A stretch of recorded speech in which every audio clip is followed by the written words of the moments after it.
Un cordial saludo, apreciado y apreciada estudiante. De parte de la Fundación Universitaria Católica del Norte, vamos a iniciar la sesión del día de hoy sobre indicadores de gestión en inocuidad alimentaria. Mi nombre es Adrián Esteban Rodríguez Álvarez, facilitador virtual de la Fundación Universitaria Católica del Norte, de los programas técnicos y tecnológicos en agroindustria de nuestra universidad. El objetivo de la temática de hoy es profundizar sobre la aplicación de los indicadores de gestión en la industria de alimentos para garantizar la inocuidad en la fabricación de un producto alimenticio. La temática que vamos a abordar es la siguiente. Lo primero que vamos a trabajar es la definición de inocuidad alimentaria y su implicación en el negocio alimentario, el control de la inocuidad en el sector agroindustrial y agroalimentario. Y por último, vamos a tocar todo el tema de indicadores de gestión, en qué consiste, cuáles son los requisitos para desarrollar estos instrumentos y cómo se pueden aplicar al proceso de recepción de materias primas. Vamos con la primera parte. ¿Qué es inocuidad alimentaria? Según el Codex Alimentarius, la inocuidad alimentaria significa una garantía de que un alimento no va a causar ningún daño al consumidor cuando éste sea preparado o consumido de acuerdo con el uso al que se destine. Tiene que ver con la garantía de uso que puede generarse a un cliente o a un consumidor desde que adquiere un producto y lo consume, teniendo en cuenta que se deben de manejar una serie de especificaciones o de criterios para definir cuándo un producto cumple con los parámetros o estándares de inocuidad y cuándo no. La inocuidad alimentaria pues implica a todos los eslabones del negocio alimentario. Esto quiere decir que cumple el principio llamado de la granja a la mesa. Esto quiere decir que desde que llegue un producto, desde la recepción, una materia prima, desde su recepción de proveedores, su almacenamiento, el uso de esas materias primas o transformación en procesos, su producción, su almacenamiento, empaque y embalaje y su venta y distribución final, deben cumplir con una serie de estándares que garanticen de que el producto no va a generar ningún riesgo en salud pública o algún problema en el consumidor final. Para poder definir todos los parámetros de control en la inocuidad alimentaria, se han adoptado sistemas de control y vigilancia que deben ser adoptados por todas las industrias dedicadas al proceso, transformación y expendio de alimentos, incluyendo el abastecimiento de materias primas por parte de proveedores a nivel de de productos agrícolas o pecuarios. ¿Cuáles son esos sistemas de control y vigilancia sanitarios? El primero, las buenas prácticas de manufactura, que hoy en día o en estos momentos ya no se habla tanto de buenas prácticas de manufactura, sino de prerequisitos del sistema HACCP como norma universal que permite validar los estándares de inocuidad a un criterio técnico y científico, garantizando transparencia y objetividad en estos procesos de inocuidad. También se adoptan reglamentaciones sanitarias específicas. En el caso colombiano, un ejemplo es la industria de cárnica que está reglamentada bajo el decreto 1500 de 2007 que define todo el sistema de inspección, vigilancia y control de la producción primaria, transformación y expendio de carne y derivados. También en la industria láctea existe un decreto específico que se llama es el decreto 616 del 2006, dedicado específicamente a todo lo que es la producción primaria, almacenamiento, acopio, transformación y comercialización de leche para abasto público o consumo humano. No nos vamos a adentrar mucho en la parte normativa porque no es el objetivo de esta charla de hoy. El objetivo es que ustedes, o si lo desean, profundizar sobre estos decretos o sobre esta normatividad, lo pueden hacer. Pueden ingresar a la página del INVIMA y encuentran todos los lineamientos normativos específicos por industria que se vaya a estudiar o lo que ustedes necesiten dependiendo de su entorno laboral. Por último, se habla del sistema HACCP, que es un sistema adoptado internacionalmente y que en Colombia está reglamentado por el decreto 60 del año 2002. ¿Cuáles son los niveles de control? Se deben llevar niveles de control en diversos ámbitos, desde el ámbito de los proveedores, cuando hablamos de las buenas prácticas agrícolas, buenas prácticas ganaderas y todos los sistemas de abastecimiento y de trazabilidad que garanticen de que los productos están cumpliendo con una serie de especificaciones técnicas básicas para su posterior almacenamiento y proceso y transformación. Cuando hablamos de proveedores tenemos que hablar de materias primas. Entonces hablamos de especificaciones físicas, químicas, biológicas y sensoriales que deben cumplir estos materiales y estos insumos para una posterior transformación. Se habla también a nivel de producción o de fábricas en instalaciones y equipos. Hablamos de los materiales de construcción y el diseño sanitario de las instalaciones, que también son las grandes, o diría yo, es prácticamente uno de los grandes determinantes de el éxito de una implantación de un sistema de inocuidad y calidad alimentaria. Si tenemos unas instalaciones y unos equipos que no cumplen con los requisitos sanitarios y no cumplen con los parámetros técnicos para la fabricación, es poco probable que procesos posteriores como los planes de saneamiento básico o los planes de muestreo o los planes de capacitación y de formación del personal sean efectivos porque la capacidad operativa y de las instalaciones no cumple con esos requisitos básicos que permitan limitar los riesgos ante posibles contaminaciones por microorganismos, riesgos físicos, riesgos biológicos, riesgos químicos o riesgos ambientales. Cuando hablamos también en procesos, definimos que deben existir variables de control de operación de la transformación de las materias primas en productos en proceso y en productos terminados.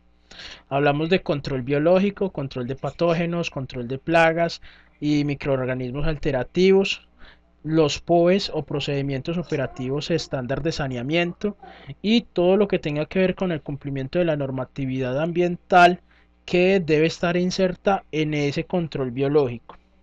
Se habla también de control físico-químico, ciertas variables de control físico-químico como el control de la transferencia de calor, la transferencia de masa, la transferencia de flujo, valores físicos como el control de peso, el control de los volúmenes, el control de las presiones, que inciden de manera directa o indirecta en la inocuidad de un producto. Si yo, por ejemplo, una carne hago un proceso de sobrecocción, eh, una transferencia de calor excesiva, puedo estar generando toxinas en la carne.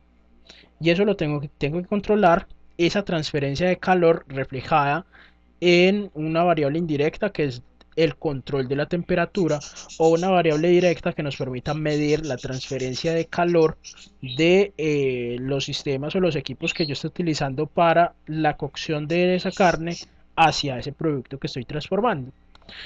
Cuando hablamos de control en producto terminado, hablamos de las características de los materiales de empaque, su estabilidad, su tiempo de vida útil y su interacción con el alimento. Es algo que se requiere actualmente en la industria colombiana, trabajar fuertemente en todos los procesos de empaque y embalaje, diseño de nuevos materiales, diseño de nuevos sistemas de empaque y muy especialmente en la capacidad de medición de la estabilidad de ese producto con respecto a su empaque y el entorno en donde se encuentre. ¿Cuáles son los tipos de controles que puedo aplicar? Entonces, si yo hablo de controles sensoriales, puedo decir que, que se puede medir el color, el sabor, el olor, la textura, la dureza, el sonido, el tamaño, el calibre de una materia prima. Sobre todo se aplica a materias primas y producto terminado.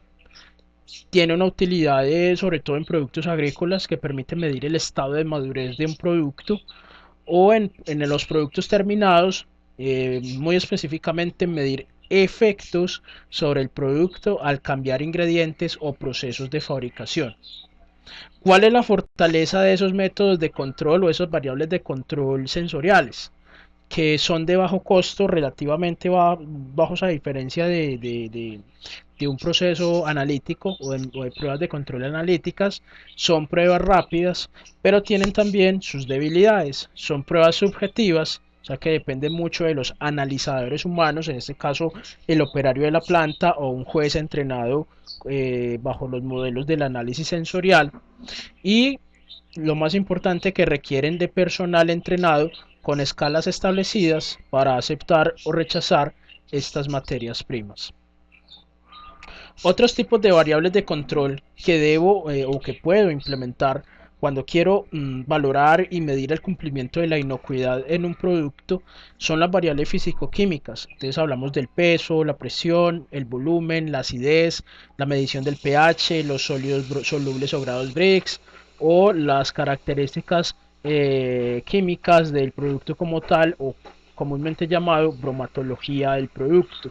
O sea, la cantidad de grasa, la cantidad de proteína, la cantidad de fibra, la cantidad de azúcares, la cantidad de agua, la cantidad de minerales que pueda tener un producto.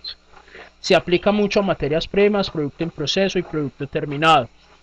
¿Cuál es su utilidad? Entonces pues se puede medir el grado de madurez y deterioro físico-químico de un producto. Supongamos una fruta, yo le quiero medir el índice de madurez, lo puedo medir con su acidez o sus sólidos solubles y sus azúcares reductores con pruebas analíticas. También me permite valorar las especificaciones de proceso y el producto terminado. Supongamos, estamos haciendo un producto enlatado o un producto deshidratado. Entonces, una de las variables de control que se deben manejar es la temperatura de los evaporadores o las temperaturas. Hablo de evaporadores en el caso de leche en polvo, perdón, y la temperatura de los autoclaves si yo estoy haciendo un producto enlatado. Si yo no manejo esas temperaturas, es muy probable que el producto no me cumpla con las especificaciones de esterilidad comercial para posterior consumo. Entonces, esas variables de físico-químicas nos permiten valorar esas especificaciones del proceso productivo y del producto terminado. Obviamente, puedo medir cuál es el aporte nutricional de un producto, la prueba, el análisis bromatológico del producto final para definir si me está cumpliendo con los estándares definidos por normatividad.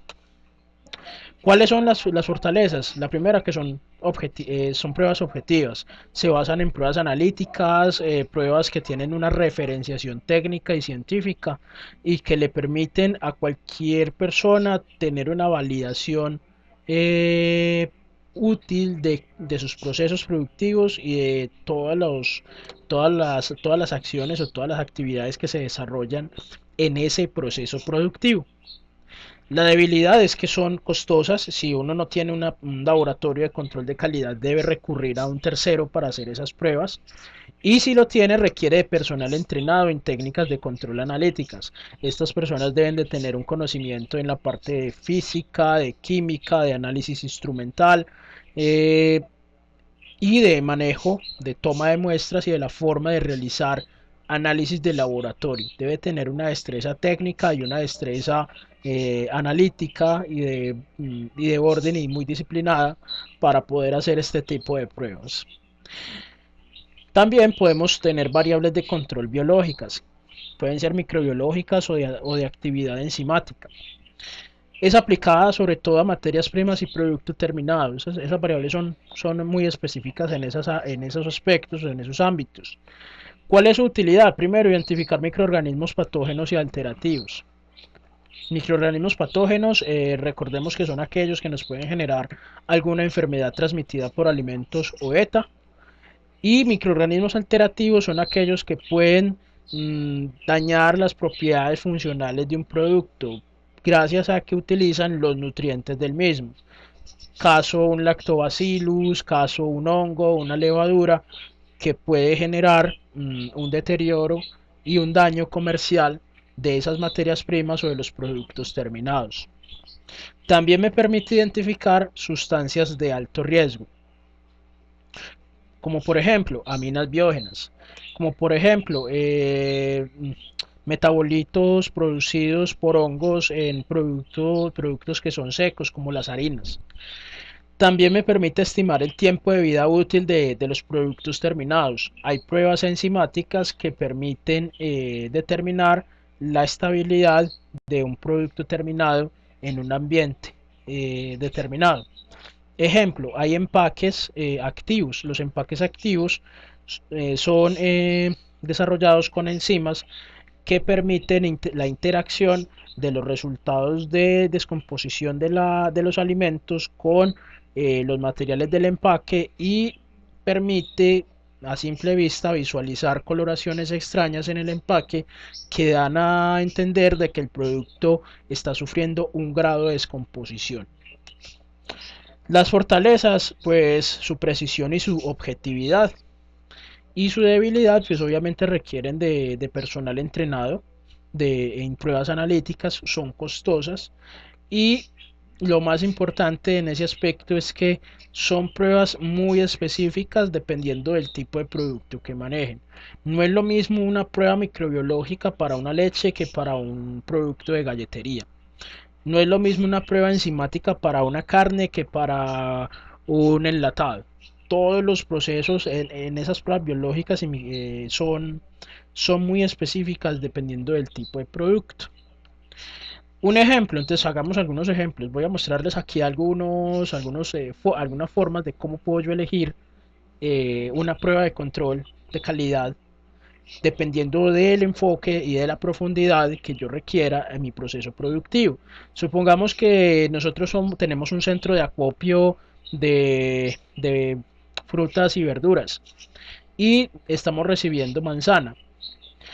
Dependiendo de la infraestructura de la empresa, de la fábrica o del centro de acopio, yo puedo definir si utilizo pruebas sensoriales, pruebas físico-químicas o pruebas biológicas. Si yo tengo muy bajo nivel de infraestructura, pues apelo a las pruebas sensoriales que pueden ser una primer vía o una primera vía para poder identificar si la materia prima es apta o no para ser recibida en el centro de acopio. Entonces, ¿qué puedo medir? Puedo medir el color, el sabor, la textura, el aroma, el calibre, la dureza de esa manzana que estoy recibiendo. Obviamente ustedes como supervisores de la planta de producción o el centro de acopio deben de definir claramente hasta qué punto se acepta el color de una manzana, cuál es el estándar del sabor de una manzana, cuál es la textura adecuada de una manzana, cuál es su aroma y cuál es el calibre aceptado.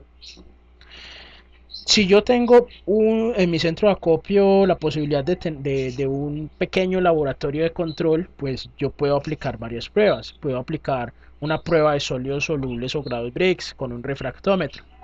Puedo medir la acidez con una titulación ácido básica en donde defino específicamente si estamos hablando de manzanas, podemos medir el ácido málico, que es el ácido preponderante en esta fruta. Podemos medir la pectina que pueda tener la manzana. Podemos medir los azúcares reductores que nos permitan definir el grado de dulzor de la manzana. Podemos medir la capacidad antioxidante dependiendo de las antiocianinas y los flavonoides que tenga el producto.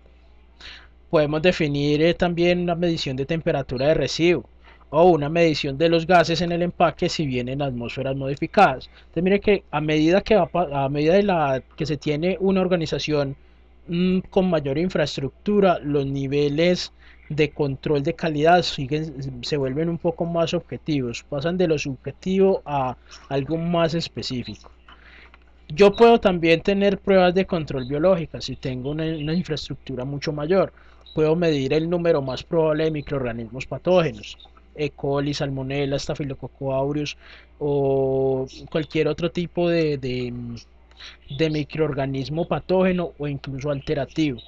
Puedo también ser capaz de medir en esa manzana aminas biógenas mediante sistemas enzimáticos que nos permiten definir esos metabolitos que han generado los hongos en la superficie de la manzana o en el interior de la manzana. ¿Sí? Si estoy hablando de producto en proceso, pues puedo hablar, por ejemplo, de un proceso de fabricación de un enlatado. Yo puedo también aplicar pruebas sensoriales, pruebas físico-químicas o pruebas o pruebas biológicas.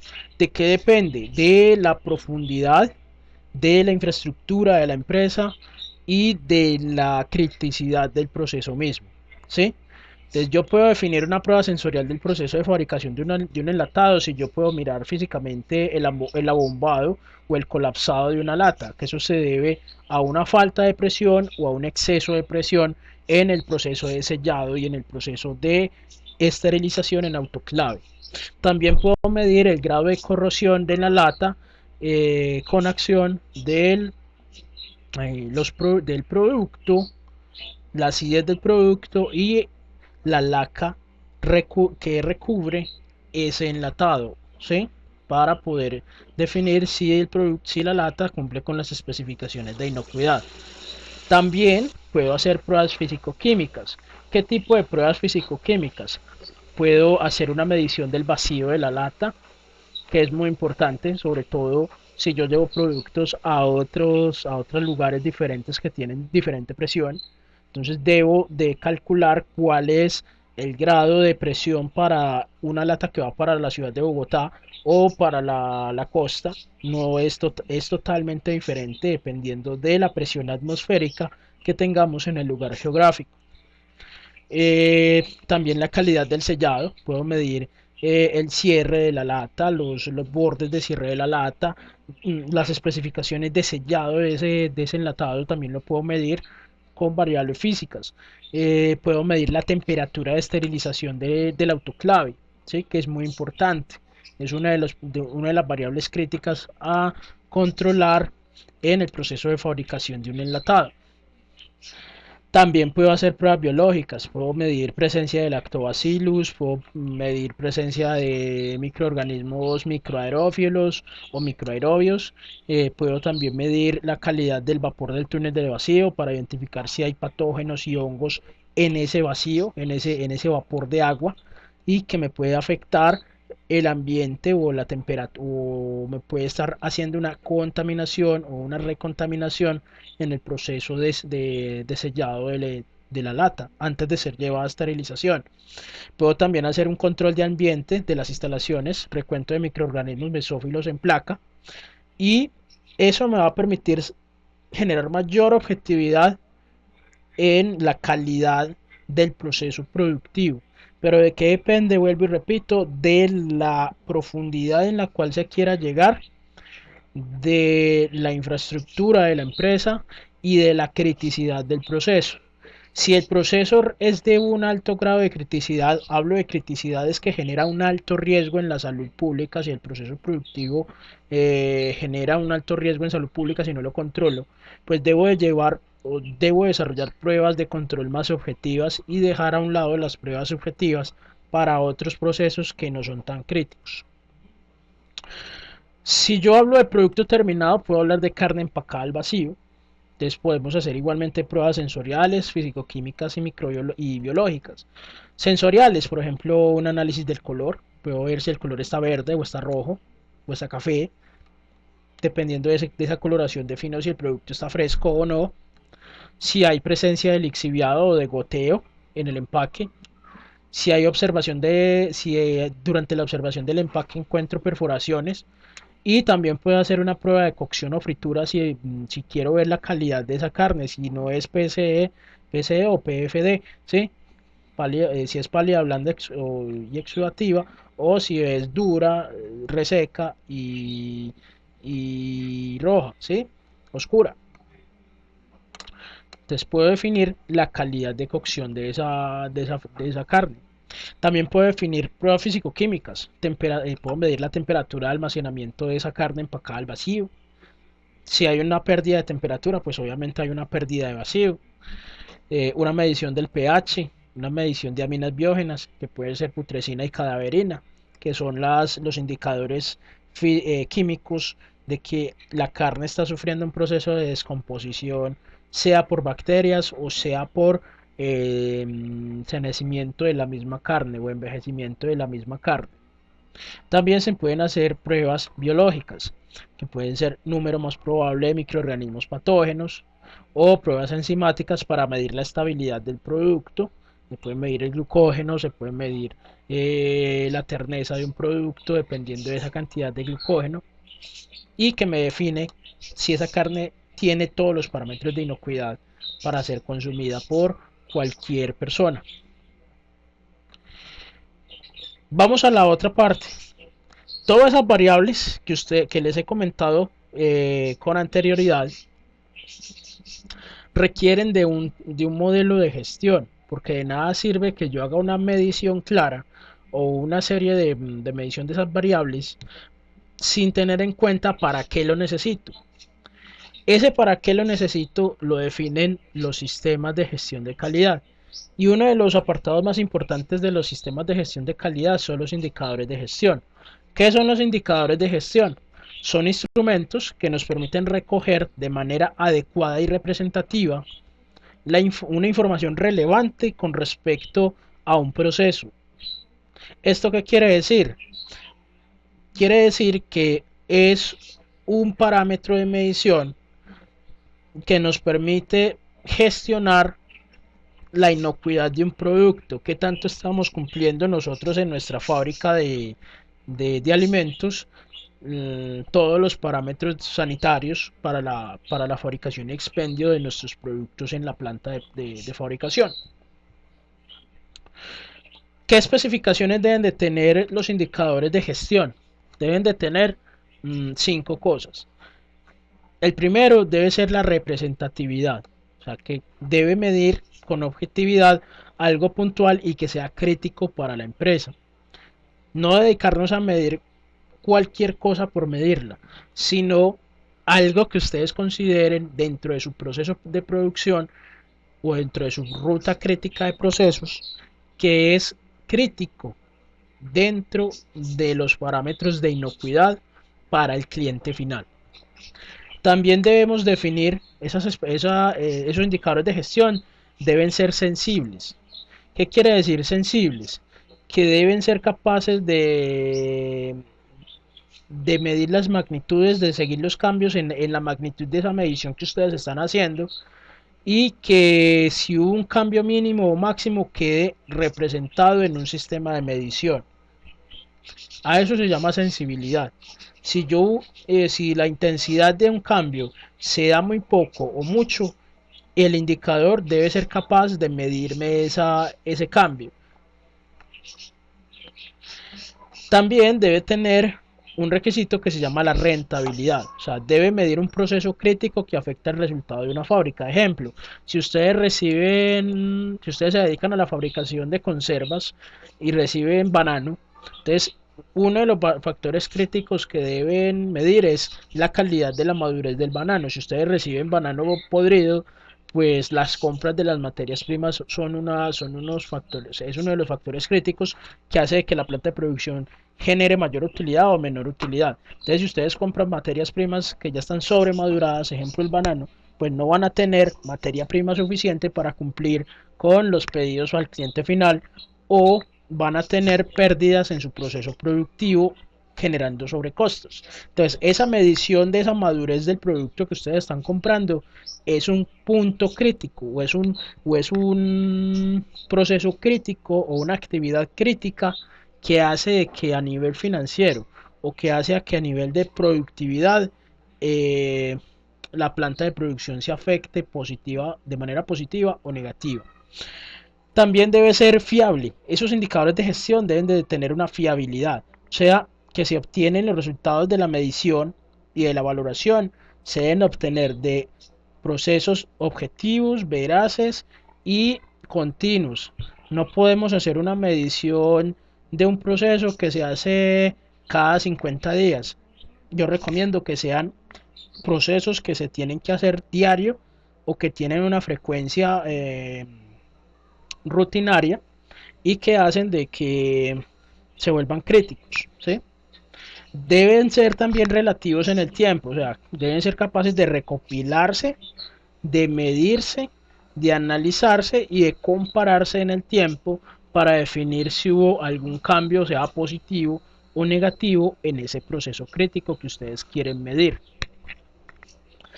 ¿Cuáles son los pasos para aplicar indicadores de gestión en los procesos de recepción de materias primas? Como estamos hablando de un módulo de almacenamiento de materias primas y de producto terminado, que también puede ser aplicado a producto terminado, debemos de pasar por una serie de pasos críticos o de pasos esenciales para poder definir esos indicadores de gestión. Primero, tengo que definir el tipo de variable de control que voy a utilizar en mi proceso. Obviamente, si ese proceso lo consideramos crítico dentro de nuestra organización o dentro de nuestra fábrica. Entonces estamos hablando de parámetros sensoriales o variables sensoriales, físico-químicas o biológicas. Una vez se haya definido todo la variable de control a medir, se definen los límites críticos de esa variable. ¿Cuáles son los límites críticos? Es hasta qué punto acepto que esa variable crítica sea justa para mi empresa o para mi fábrica. Ejemplo, si yo tengo una carne cruda que me llega a mi planta y tiene un pH de superior a 6,4, recuerden que la carne o los canales de carne deben tener un pH entre 5,8 y 6,4. Si yo la recibo por más de un pH de 6,4, estoy sufriendo un riesgo de que esa carne se me descomponga en procesos posteriores. Entonces ese rango de pH entre 5,8 y 6,4 lo que nos permite es definir ese límite crítico. Mire, si esa carne está entre 5,8 y 6,4 la recibo en mi planta. Si está por fuera de esos rangos no la recibo. También debo definir, bueno, algo muy importante antes de pasar al tercer punto. Para definir esos límites críticos debo apoyarme de literatura técnica. Debo buscar información científica, debo buscar información específica de la variable que yo quiero medir. Para eso tenemos que recurrir a bases de datos, tenemos que recurrir a estudios de caso de plantas de producción similares a la mía para definir si esa variable si ha sido crítica o no ha sido crítica en un proceso productivo. Lo tercero, tengo que definir la toma de muestra según la normatividad. Entonces recuerden que el INVIMA tiene un compendio que define cuál es la toma de muestra adecuada para sólidos, líquidos, productos congelados, productos secos. Depende del tipo de producto, la forma de toma de muestra para que la objetividad de la medición y la veracidad de la medición sea la mayor posible. Luego diseñamos el indicador, o sea, cómo lo vamos a medir, quién lo va a medir, cuáles son los parámetros de medición, cuál va a ser el responsable o quién es el responsable de esa medición, cuándo se va a hacer esa medición, o sea, la frecuencia, diseño el formato de registro y el control de las mediciones, tabulo los datos y analizo los datos. Un ejemplo, hagámoslo con una leche cruda. Entonces una leche cruda podemos medir muchas variables. Una de ellas es una variable físico-química que es la acidez, que se expresa en ácido láctico en porcentaje masa volumen mediante una titulación ácido-base. O sea, cojo una bureta, adiciono hidróxido de sodio, 0.1 normal, cojo una muestra de leche, adiciono fenolftaleína como indicador en la leche y hago una valoración o una titulación ácido-base de cuánto hidróxido de sodio requiero yo para neutralizar la acidez que tenga la leche presente en una muestra determinada. Luego, ¿qué sigue? Defino los límites críticos. ¿Cuáles son los límites críticos? Los límites críticos es la acidez de una leche cruda, que es cuánto, debe estar entre punto 13 y punto 17 masa volumen, porcentaje masa volumen. ¿De dónde obtenemos ese valor? Recuerden que en industria láctea, en industria colombiana láctea, existe un decreto que es el decreto 616 del 2006 que define los estándares de la leche cruda en los centros de acopio, y transformación. Entonces hay un apartado que dice ese decreto cuáles son los parámetros o características de la calidad de la leche cruda que va a ser utilizada para cualquier proceso productivo. ¿Cómo es la toma de muestra? Entonces se puede hacer de dos formas. Entonces puede ser transfiriendo 200 mililitros de la leche a un recipiente esterilizado y se refrigera para poder hacer el análisis, o se toma un tubo largo esterilizado en el líquido y se cubre la abertura superior con el dedo de la palma, y ese líquido se transfiere a una jarra o a una bolsa esterilizada y se refrigera. ¿Cuál es el indicador? ¿Cuál es el indicador que tenemos que desarrollar? Puede ser un estándar de eficiencia, que puede ser un valor obtenido de la medición sobre el valor de referencia por 100, o una comparación entre el valor obtenido y el valor de referencia de la norma. ¿Quién es el responsable? El operario encargado de la zona de recibo de la leche. ¿Cada cuánto se tiene que hacer? Diario, a cada lote de leche que se llega a la fábrica. Un ejemplo de un formato que podemos llevar, entonces aquí lleva una fecha, la hora, la prueba a realizar, el responsable, el método de toma de muestra, el parámetro de referencia. Aquí definimos el proveedor, quién es la persona que le estoy haciendo la medición, la cantidad de leche que llega de ese proveedor en un día determinado, unas observaciones, cómo viene la materia prima, por ejemplo, qué observaciones tuvo la persona encargada o no tuvo la persona encargada del proceso de recibo.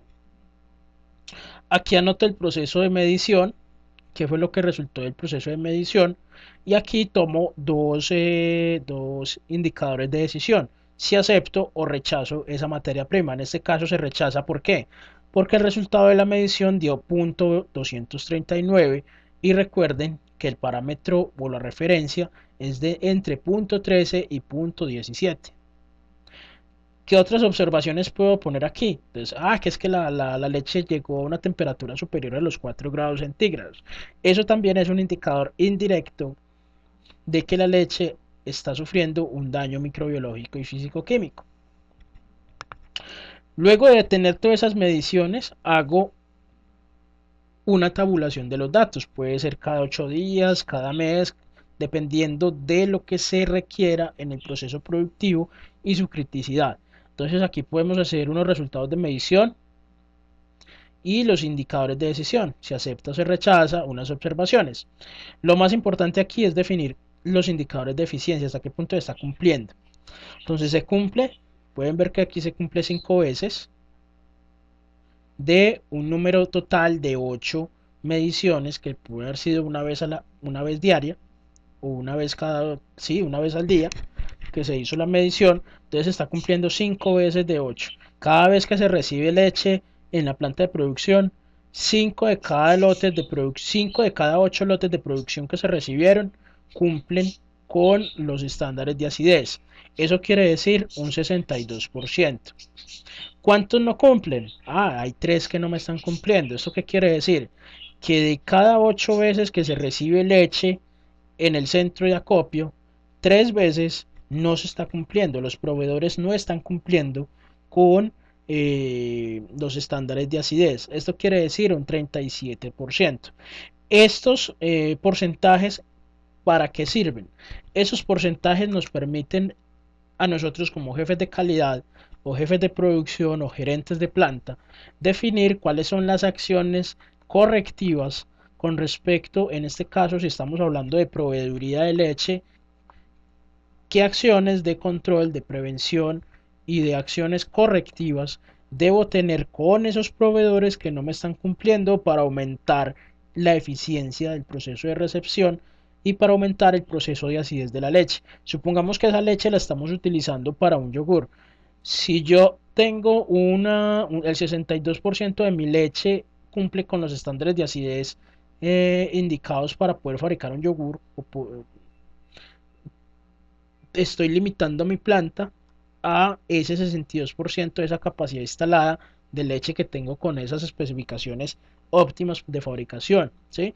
Y ese 37% corre el riesgo de que vaya a sufrir otros tipos de daños a nivel microbiológico o que me vaya a dañar un proceso productivo que prácticamente se tenga que perder. Entonces tengo que hacer con ese 37% de ese volumen de leche que no me sirvió y que es una serie de proveedores o un proveedor específico que no me está cumpliendo, hacer un desarrollo conjunto para que esa calidad de ese proveedor aumente y para que los parámetros de inocuidad se mantengan altos.